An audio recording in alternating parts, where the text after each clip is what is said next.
Salam uşaqlar. Bugün sizinlə 8-ci sinif biologiya yeni dərslik əsasında 5-ci bölmənin 3-cü mövzusunun izahına qulaq asırıq. 3-cü mövzumuz insan orqanizmində həzm prosesidir. Deməli, burada biz insan orqanizminə aid olan, həzm sisteminə aid olan mədənin şəklini görmüş oluruq və burada dövrü müəyyən bir prosesin dövrü olaraq getdiyini görürük. Fermentlər, biz fermentlər haqqında ətraflı danışmışdıq. Orqanizmdə bilirik ki, fermentlər zülal tərkibidir və kimyəvi reaksiyaları sürətləndirir insan orqanizmində və zülallar hesab olunur. Fermentlərsiz həyat üçün vacib olan bir çox metabolik reaksiyalar gedə bilməz. Deməli, fermentlər əsas rol oynayır və yaxud da çox yavaş sürətdə gedə bilər.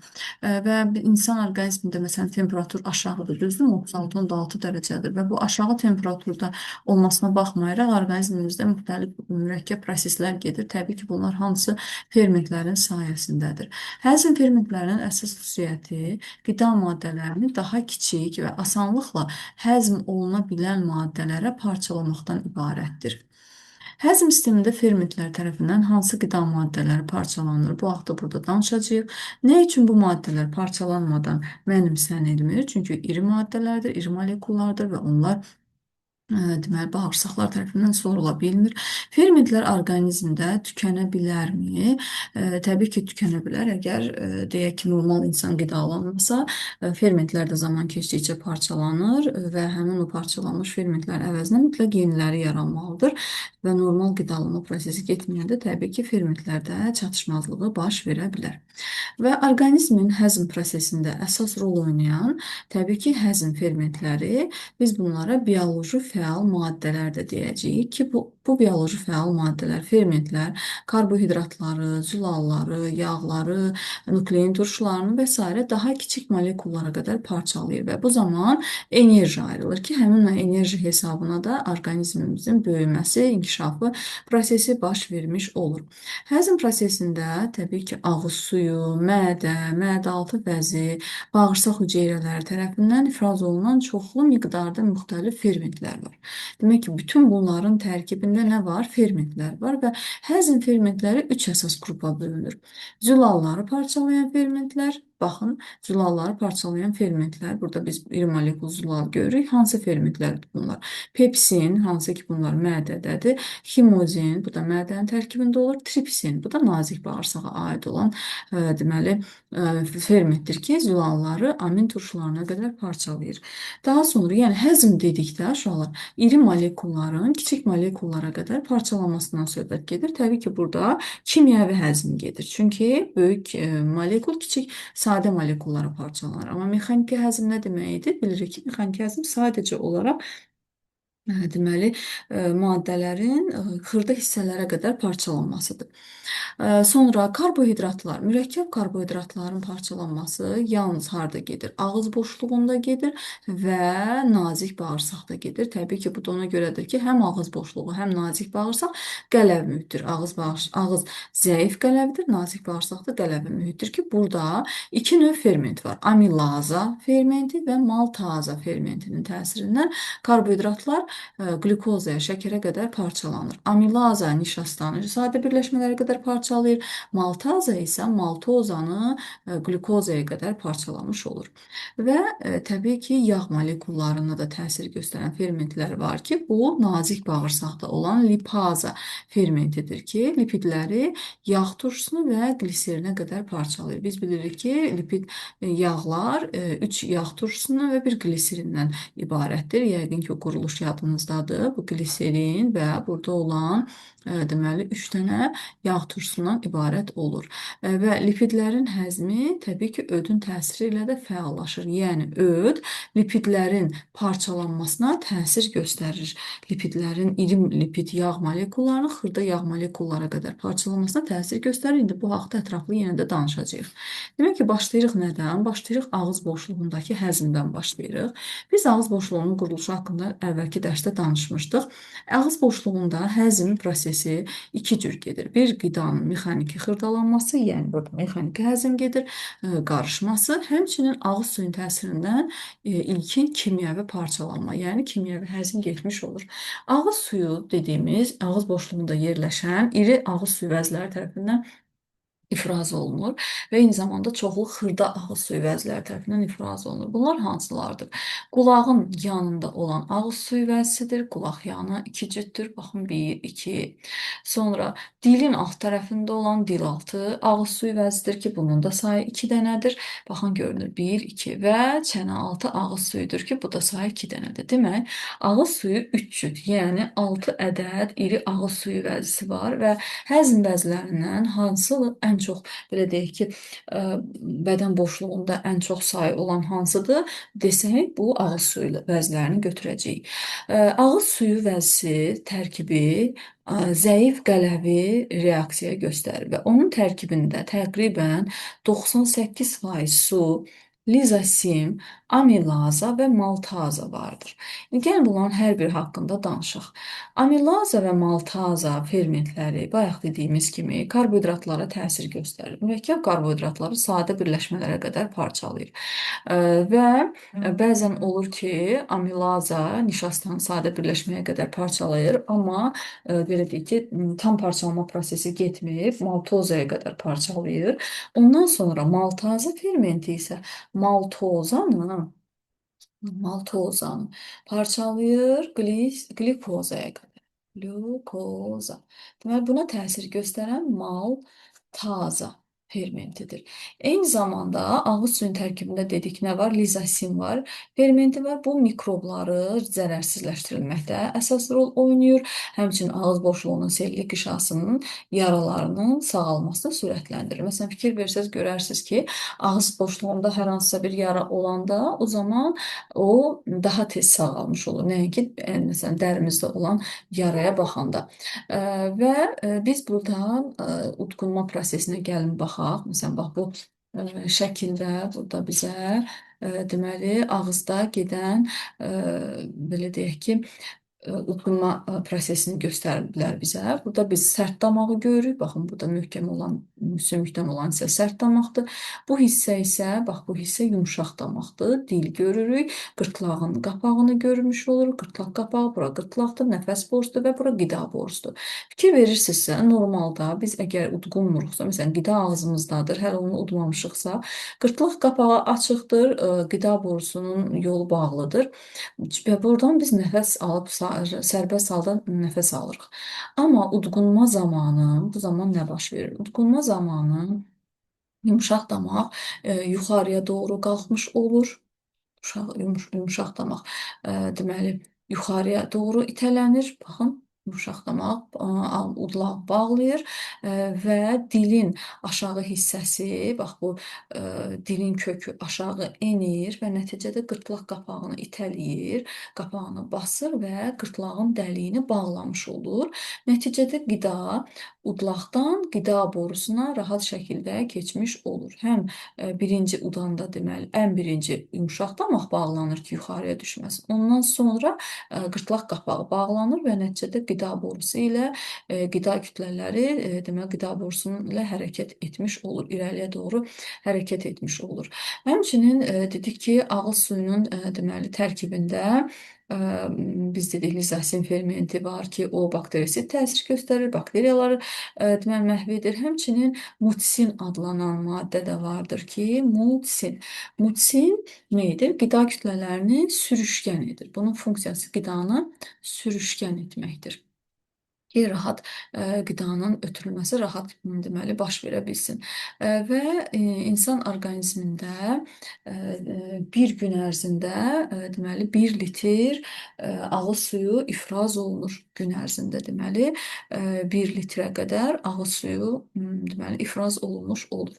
Burada bizə fəaliyyət göstərilmişdir və bu fəaliyyətə baxanda görürük ki, bişmiş 4 dənə sınaq şüşəsi götürülür. Hər sınaq şüşəsinə bişmiş toyuq yumurtasının ağını tökürlər və bişmiş toyuq yumurtası ağı olan sınaq şüşələrinin 2 dənəsinə mədə şirəsini əlavə edirlər, digər ikisinə isə sadəcə su əlavə edirlər və 5 dəqiqədən sonra hər iki sınaq şüşəsini deməli içindəkiləri müqayisə edirlər. Amma bu mədə şirəsi tökülmüşün birini əldə saxlayırlar. Yəni mədə şirəsi, digərində su olanı ovucumuzda saxlayırıq. Məsələn, bunu da ovucumuzda saxlayırıq. Bunu da deyək ki, ovucumuzda saxlayırıq. Bu nə müşahidə edəcəyik?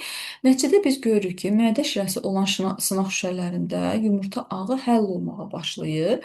Su olan sınaq şüşəsində isə biz heç bir dəyişiklik müşahidə etmirik.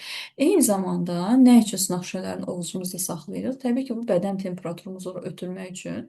Mədədə həzm prosesi təbii ki 36-37 dərəcə Selsi temperaturda getdiyinə görə burada gedən parçalama prosesi daha rahat şəkildə belə deyək, daha sürətli getmiş olacaqdır.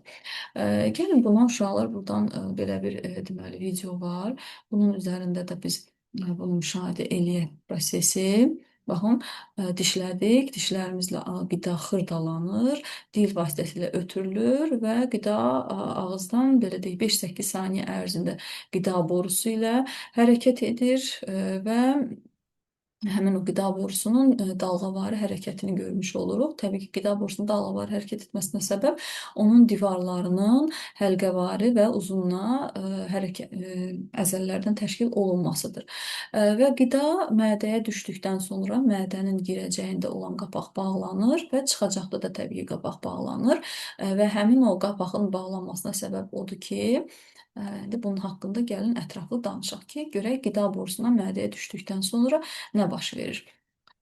Deməli, baxın, burada bizim ətraflı hər bir danışdırdıq. Deməli, lizozim haqqında danışdıq. Amilaza, maltaza və mutisin də dedik var burada. Qida borusu ilə sərbəst şəkildə qida irəliyə doğru hərəkət edir və ondan sonra gəlib düşür mədəyə. İnsanın mədəsinin divarının quruluşu haqqında keçən dərs danışmışdıq və burada dedik ki, əsas hüceyrələr var. Hansı ki, əsas hüceyrələr pepsin, ximozin və lipaza fermentlərini sintez edir. Əlavə hüceyrələr deməli hidrogen xloridi sintez etmiş olur və örtük hüceyrələr isə selik ifraz etmiş olur. Bunların bu fermentlərin hər birinin bir funksiyası var. Pepsin fermenti iri mürəkkəb zülalları sadə zülallara qədər parçalayır. Baxın, mədədə yediyimiz zülallar burada parçalanır. Amma karbohidratların parçalanması dedik harda başladı? Ağızda karbohidratlar yalnız parçalanır. Mədədə deməli zülallar parçalana bilir. Amma böyük zülallar sadəcə kiçik zülallara qədər parçalanır. Sonra lipazanın təsirindən süd yağları parçalanır. Deməli heyvani yağlar burada parçalanır. Bitki yağları burada parçalanır. O zaman süd yağlarını deyəcək ki, burada parçalanır. Ximozin süd zülallarını parçalayır. Demək, burada yalnız yağların və zülalların biz parçalandığını görəcəyik mədədə. Və eyni zamanda mədə bəzlərinin ifraz etdiyi, əlavə hüceyrələrin ifraz etdiyi xlorid turşusu da burada müəyyən mühüm bir rol oynayır.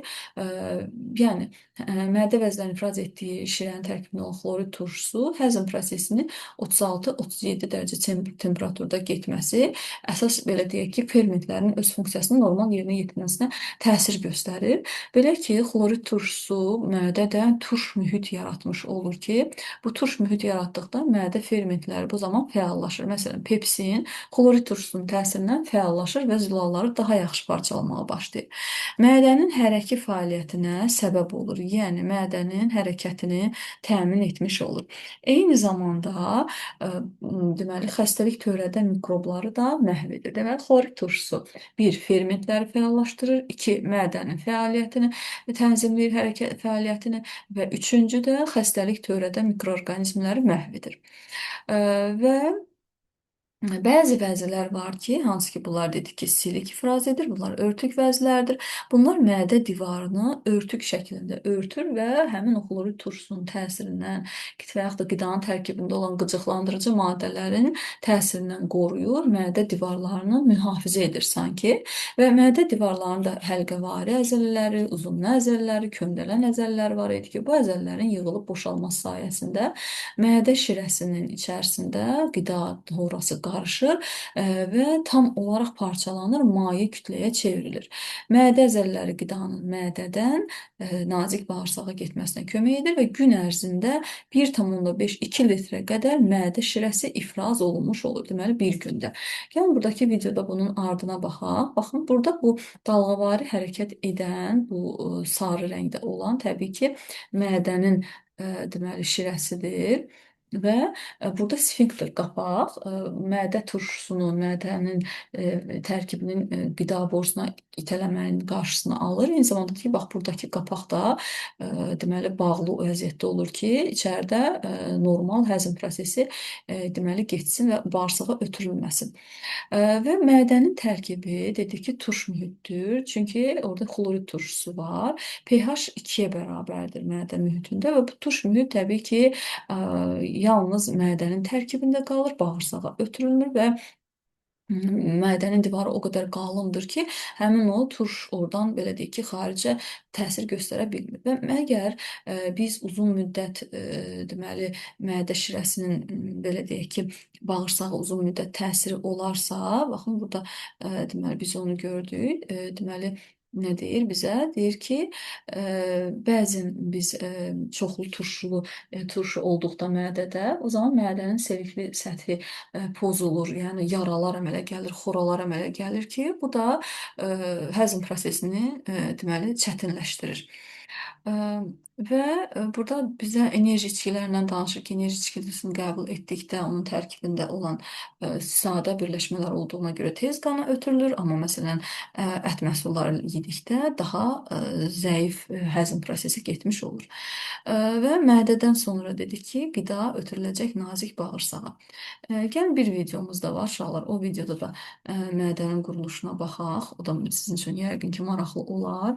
Məsələn, baxın burada biz insanın həzm sisteminin quruluşunu tam şəkildə görmüş oluruq. Demək ki, həzm sistemi mürəkkəb bir sistemdir. Burada çanaq boşluğunda yerləşən düz bağırsaqdan başlayır, yəni irəliyə doğru bağırsağı göstərmiş olur. Mədə-altı vəzidir, qaraciyərdir burada. Mədəni görmüş oluruq.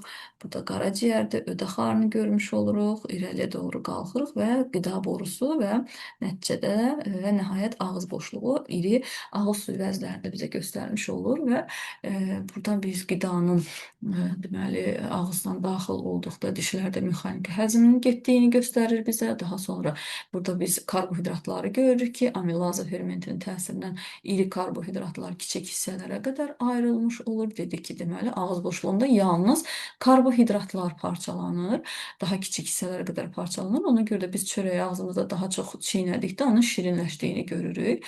Bundan sonra udqunduqdan sonra qida deməli qida borusu ilə irəliyə doğru hərəkət edir. Baxın, dalğavari hərəkət edir. Dalğavari hərəkət etməsinə səbəb də təbii ki, deməli onun divarlarının çoxlu onun deməli divarlarında həm həlqəvari əzələlərin, həm də uzunlu əzələlərin olmasıdır. Daxili səthində isə heç bir deməli həzm prosesi gedən ferment heç bir şey, yəni ifraz olunmur. Sadəcə burada irəliyə doğru hərəkəti müşahidə etmiş oluruq. Bu da uzunlu həlqə vəzəllərin hesabınadır. Həmçinin daxili qatı da epiteli toxumasından təbii ki, təşkil olunmuşdur. Və baxın, həlqəvari əzələlər yığılır. Eyni zamanda uzunlu əzələlər bizə burada göstərir ki, bir də uzunlu əzələlər yığılır. Və bunun hesabına qida borusu bax bu şəkildə dalğavari hərəkət edir və qida irəliyə doğru hərəkət etmiş olur qida borusu ilə. Və qida borusu ilə baxın bu şəkildə irəliyə mədəyə doğru hərəkət edir və gəlib mədəyə çatır. Baxın və bizə burada mədənin hissələrindən danışılır. Biz bunun haqqında ətraflı danışmışdıq.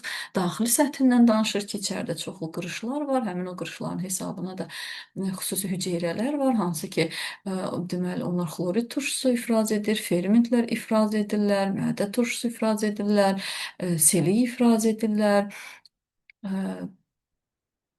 Və mədə turşusu baxın təxminən deyir ki 1-2 litrə qədər. Təbii ki biz bayaq da dedik 1,5-2 litrə qədər mədə şirəsi ifraz olunur. Baxın burada mədəyə girişi bağlıdır və biz qidanı udqunandan bir neçə müddətdən sonra həmin o giriş açılır, oradan qida düşür mədəyə və əzələlərin hesabına aldığımız hər qida mədədə deməli xırdalanır, kimyəvi fiziki həzmə məruz qalmış olur. Bax, bu da mədə turşusunun tərkibidir. Xlorid turşusudur. Deməli, mədə turş mühitdir.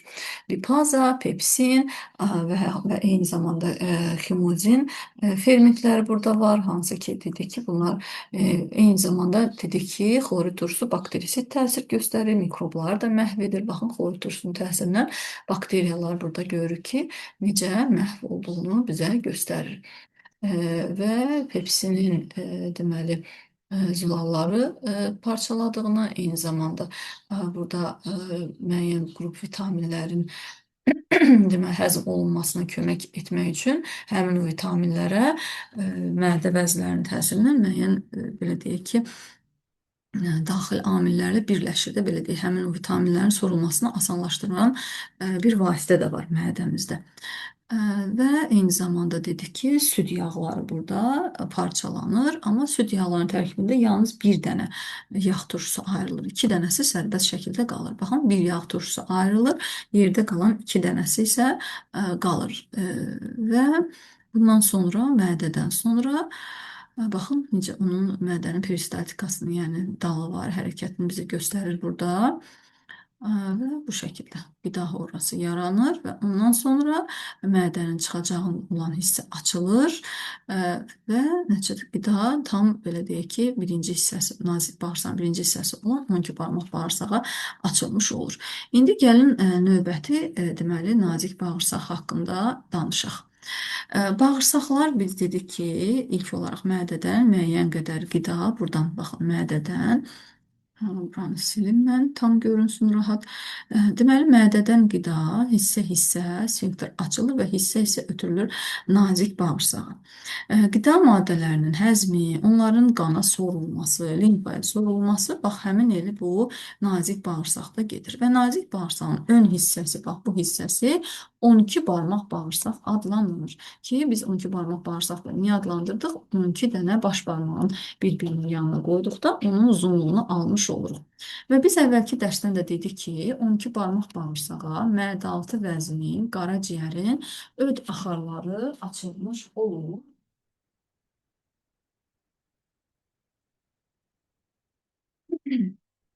Deməli, öd axarları açılır və qaraciyərin öd axarı açılır, eyni zamanda mədə-altı vəzinin də öd axarı açılır.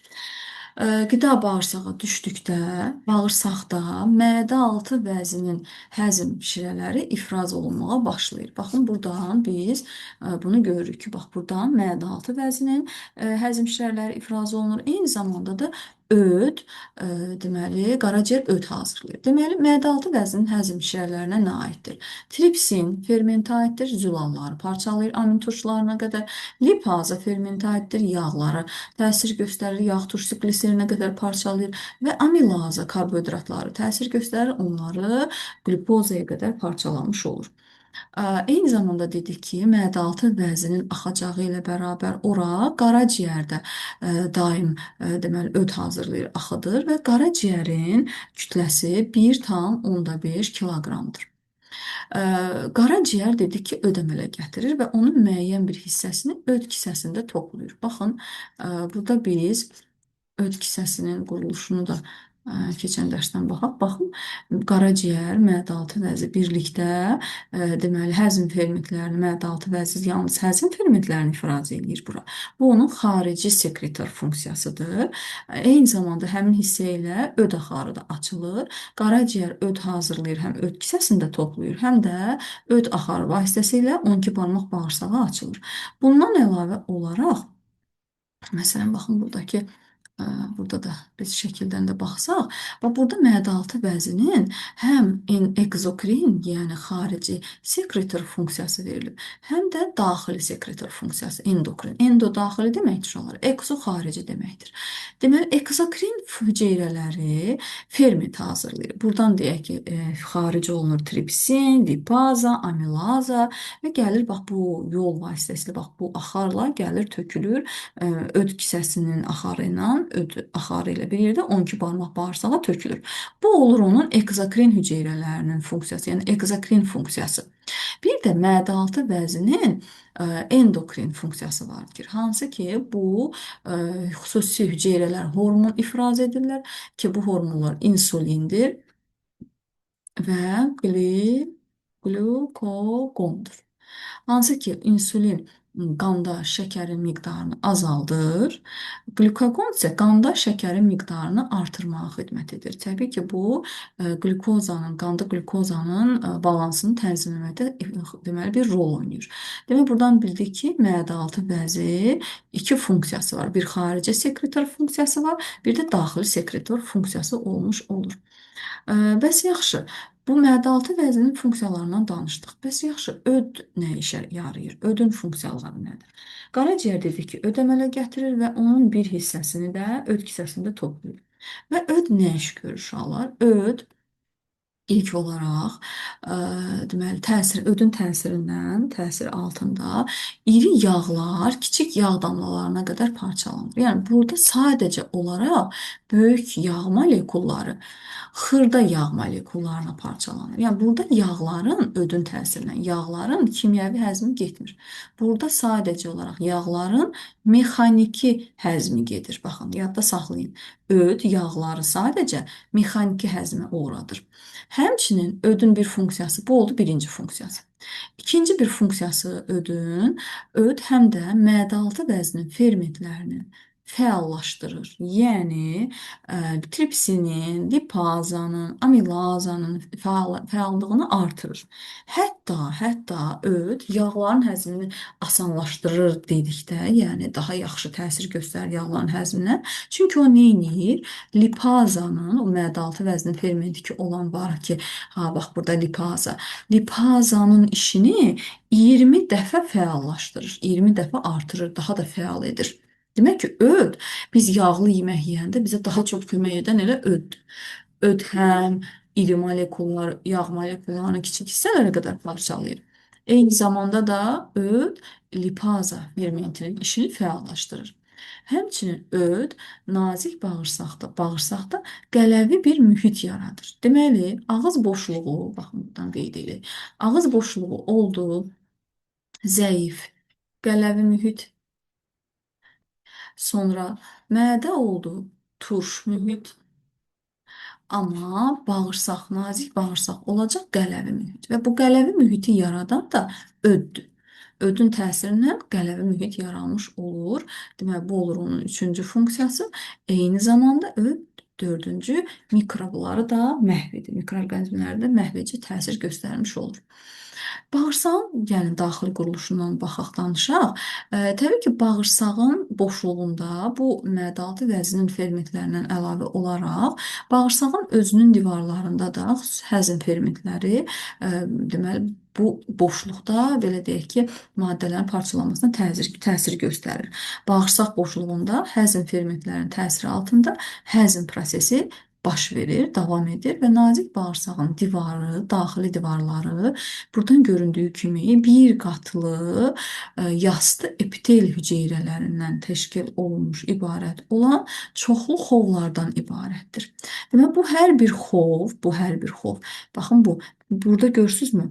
Burada bir neçə dənə hissə göstərilir. Burada bir dənəsini təzədən böyüdüb göstərirlər və bu xovların özlərinin üzərində də mikroxovcuqlar yerləşir.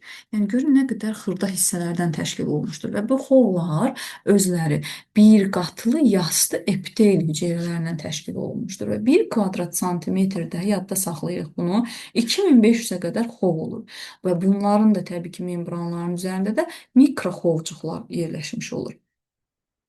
Mikroxovcuqların üzərində olan fermentlər qidalı maddələrin parçalanmasına təsir edir. ki biz buna da membran həzmi deyəcəyik. Demək, burada bir boşluq həzmi oldu.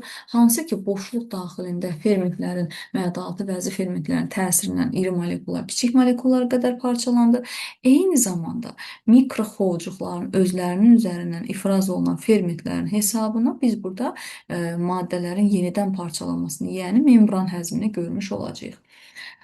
Və bundan əlavə olaraq membran həzmi nəticəsində alınan maddələrdən nəticədə nə baş verir? Baxın, biz bu mikroxovların, xovların özlərinin daxili hissəsinə baxanda görürük ki, içəridən qan damarları keçir. Baxın, bu arteriya damarlarıdır, arteriya kapilyarlardır.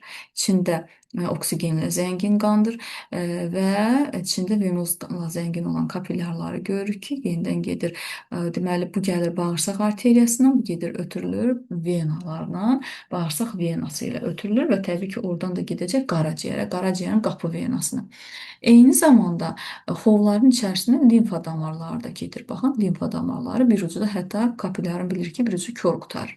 Deməli, buradakı parçalanma getdi, amin turşuları yarandı, karbohidratlar yarandı, yəni glukoza yarandı, yağ turşusu və gliserin yarandı. İndi bu nə olacaq?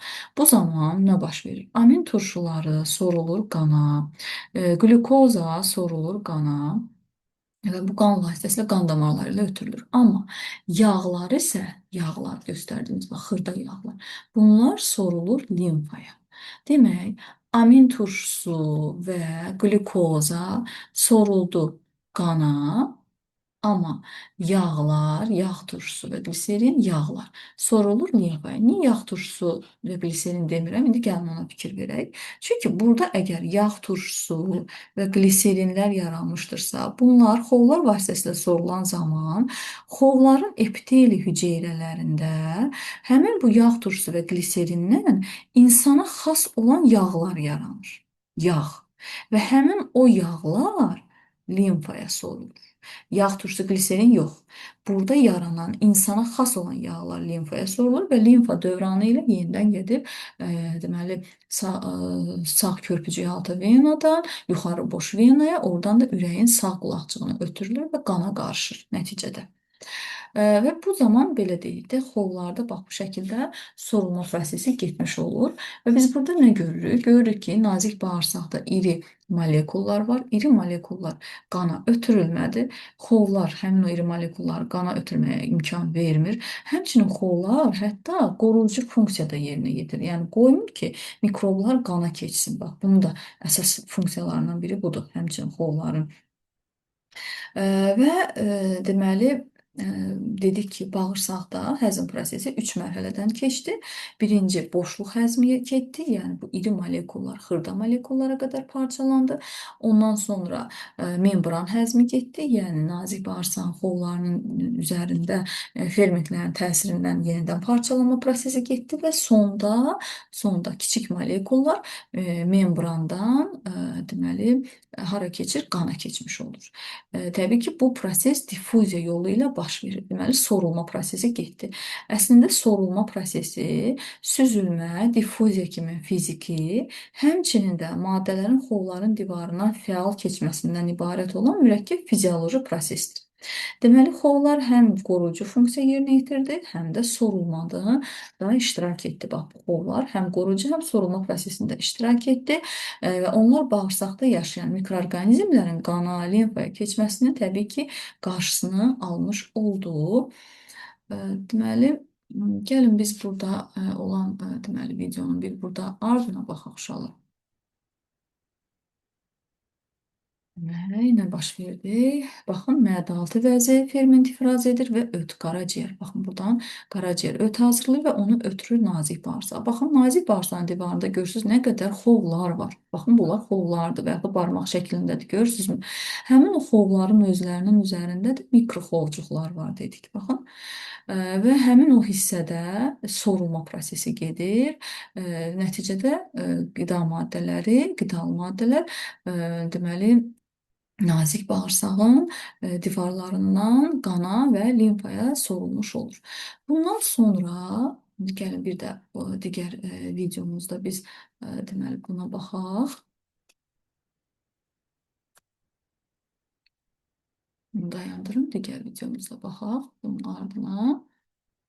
Aha. Deməli, e, gördük ki, qida maddələri turş mühitdə olan, baxın, bir də baxın, mədədən gələn turş mühitlə qarışmış olan qida horrası düşür nazik bağırsağa və öd də dedik ki, biz burada nazik bağırsaqda öd mühiti qələviləşdirir, qələvi mühit yaradır. Eyni zamanda mədə ilə, bax bu yaşıl rəngdə ki görürük ya, yaşıl rəngdə olan gələn hissə, bax bu yaşıllar mədədən gələn turş mühitdir ki, qidaya qarışmış şəkildə bağırsağa düşübdür.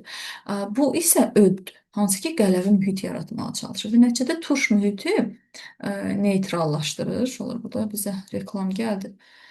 Reklam ötürülsün, ondan sonra davam eləyək. Deməli, turş mühiti neytrallaşdırmış olur həmin o öd.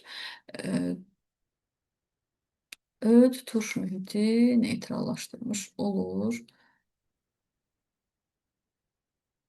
Hı hı. Baxın, öd turş mühiti neytrallaşdırır. Görürsünüz, yaşıllar itir, get-gedə turş mühit yaranmış olur. Deməli, bağırsağı turşulaşdırır ki, qələvi mühit yaradır ki, orada məədaltı vəznin fermentləri təsir göstərə bilsin. Dedik ki, tripsin zülalları parçalasın, lipaza yağları parçalasın, amilaza karbohidratları. Baxın, burada karbohidratların parçalanması gedir.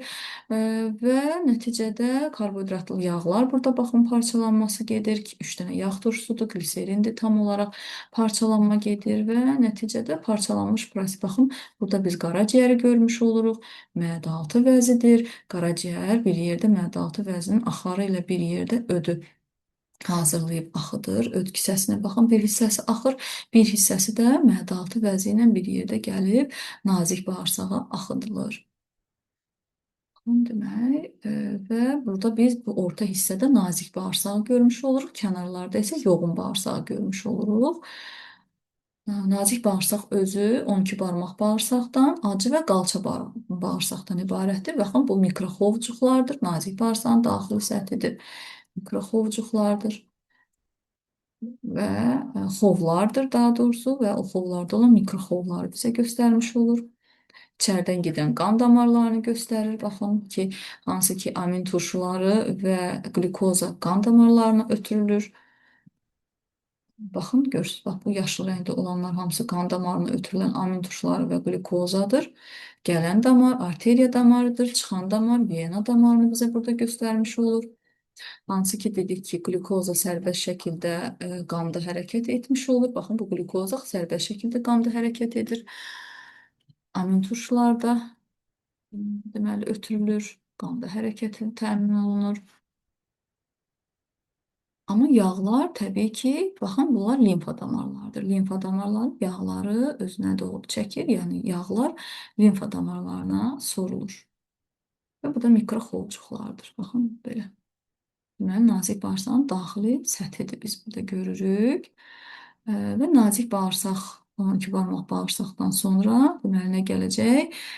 Acı bağırsaq, ondan sonra da qalça bağırsağı gəlmiş olur.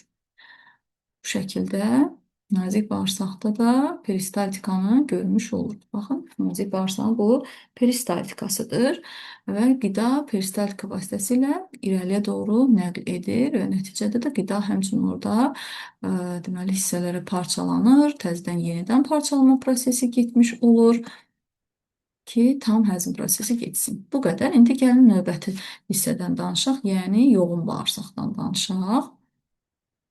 Deyirəm, yorulmadınız. Yoruldunuzsa dayandırın videonu, biraz fasilə eləyin, sonra yenə ardına baxaq. İndi düşün, müzakirə et, paylaş hissəsinə baxaq. Kimyadan bilirik ki, kimyəvi reaksiyalar zamanı katalizatorlar sərf olunmur.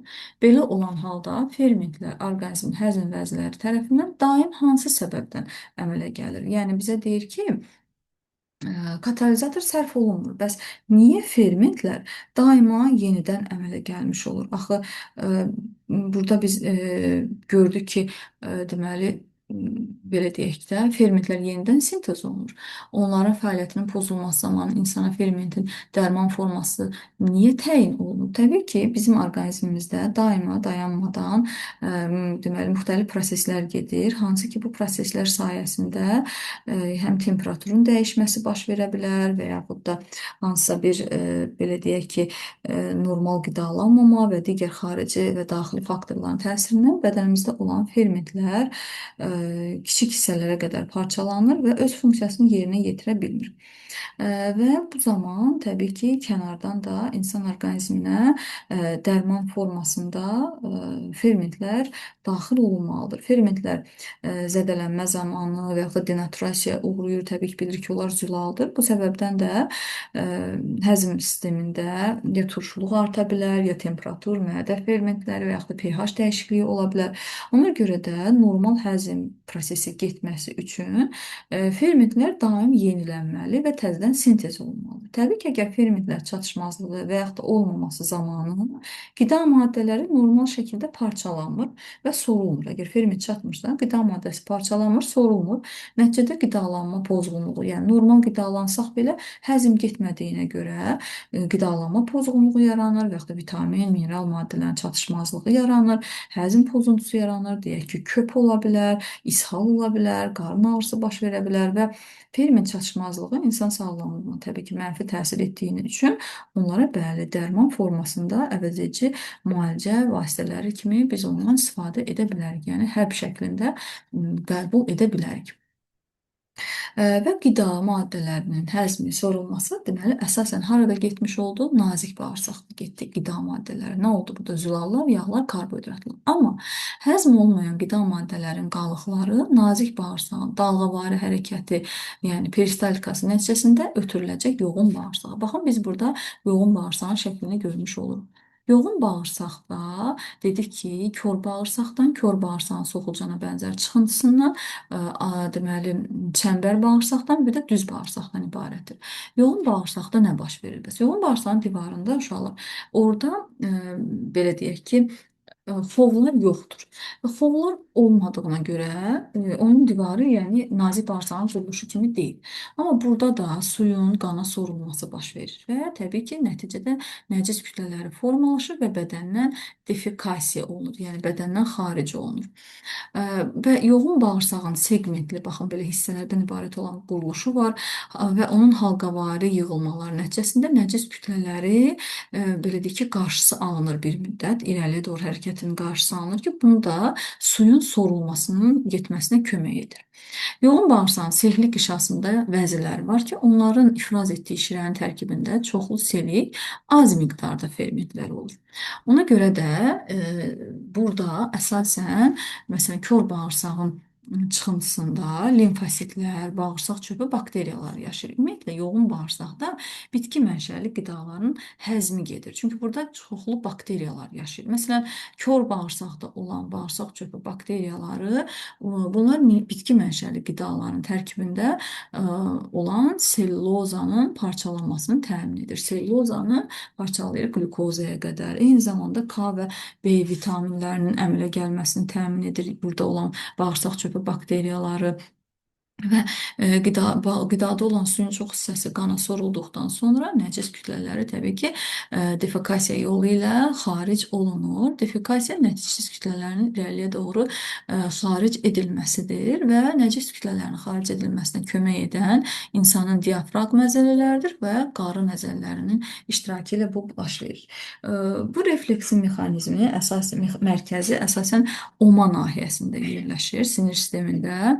Deməli, onurğa beyninin oma şöbəsində yerləşir, amma eyni zamanda baş beyin yarımkürələrinin qabığı ilə də tənzim olunmuş olur. Burada biz bu şəkildə, məsələn, diqqətlə baxsaq, yenə də mikroxovcuqların və xovların quruluşunu burada görmüş olarıq, limfa damarlardır, kapillyarları burada görmüş olarıq, sonrası nəyi göstərmədim.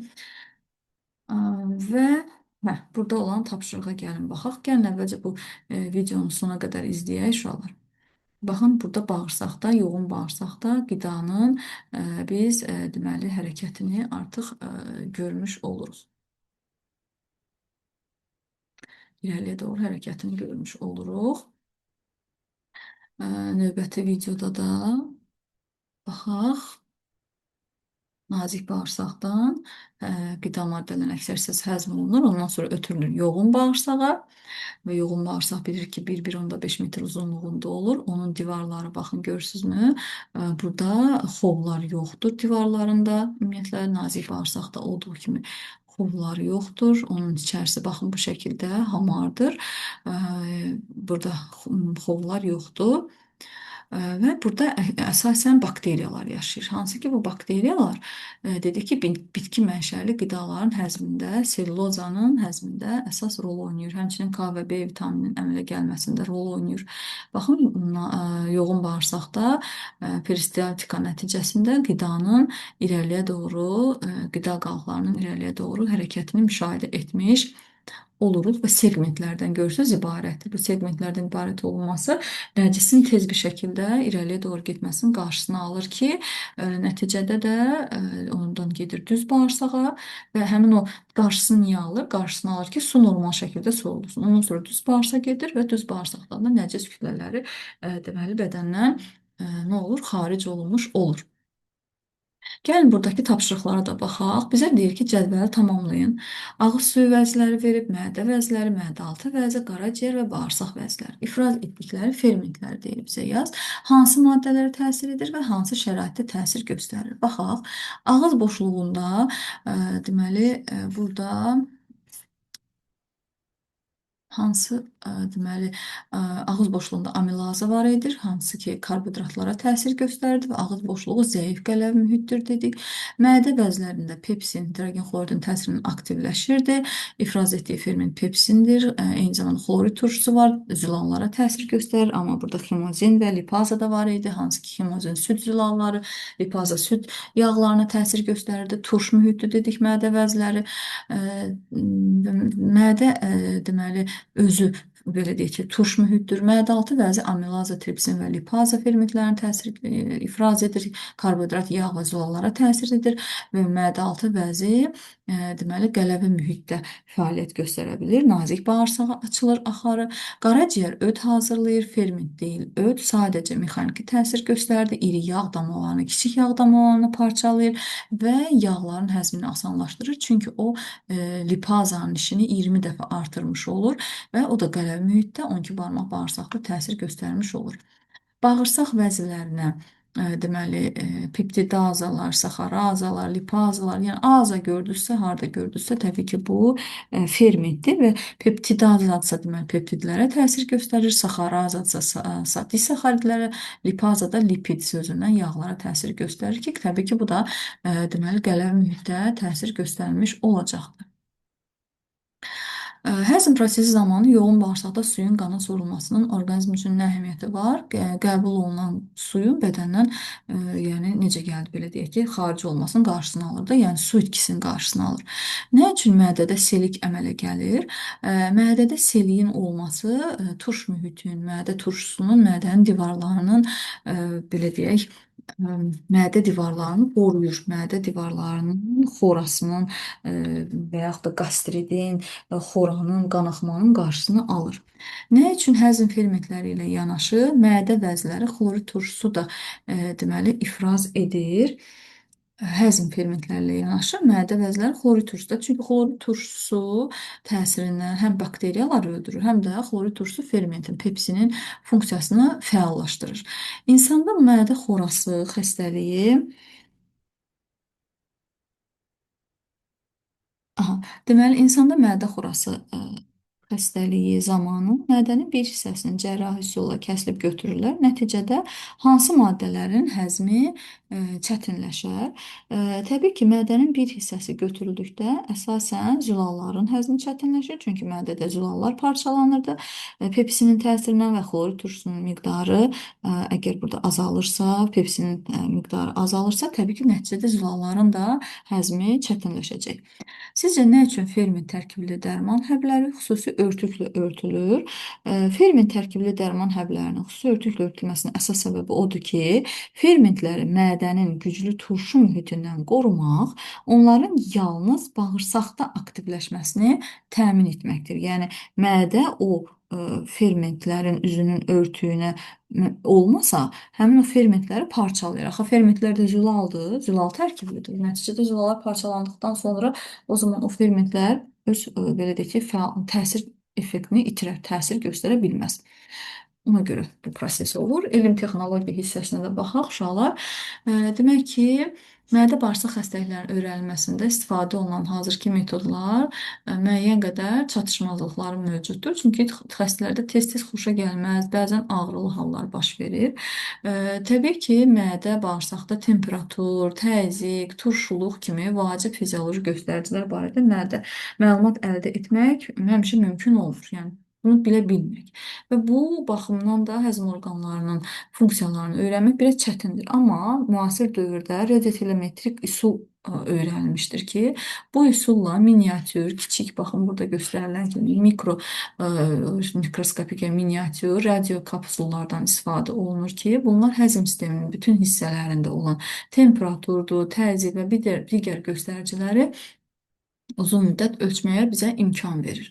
Və bu radiotelemetrik üsul sistemin əsas iş prinsipi odur ki, bu radio həblər həzm sistemindən keçərək ətraf mühitdə baş verən fiziki, kimyəvi, fizioloji dəyişikliklər haqqında dəyişikliklərə reaksiya verməyə kömək edir. Yəni izləməyə kömək edir. Radio kapsuldan gələn radio siqnallar xüsusi qəbul edicilər tərəfindən qeydə alınır və nəticədə o qeydlər analiz olunur. Hazırda diaqnostik və ya müalicə məqsədləri ilə nəzərdə tutulmuş çoxlu sayda radioelektron kapsullar mövcuddur. Hansı ki, həmin kapsulların hesabına orqanizmimizdə, həzm sistemimizdə gedən müəyyən prosesləri müşahidə etmək mümkündür.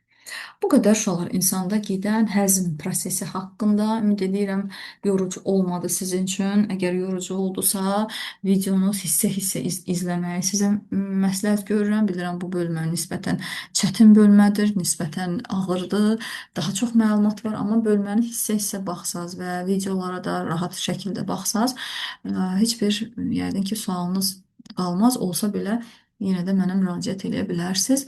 Sağ olun, hər birinizə uğurlar arzulayıram.